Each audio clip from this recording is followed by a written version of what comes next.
Şeyx, kişi qadınla birlikdə məsciddə namaz qıla bilərmi? Elhamdülillah. Kişilər və qadınlar. Elhamdülillah. Deməli, əlbəttə kişi ilə qadın bir məsciddə namaz qıla bilər. Sadəcə burada söhbət gedir ki, bir səhvdə dayana bilməzlər bir yerdə.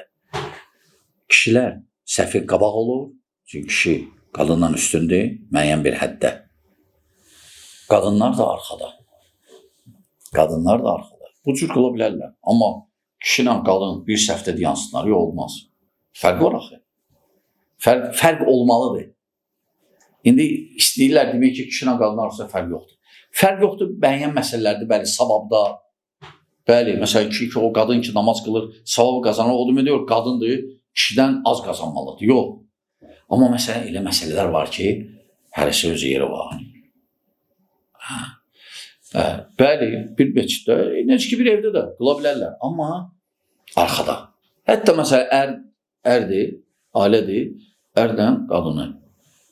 Ər qabaqda dayanır, qadın arxada. Məsələn, ailədir, ər, oğlan uşaqları və qız uşaqları var və ana. Necə deyilir? Ata qabaqda imam, arxada oğlan uşaqları, onlardan da arxada qız uşaqları ananla dayanacaq. Belədir qayda. Məsciddə də həmçinin. Aydındır. Aydın. Allah razı olsun.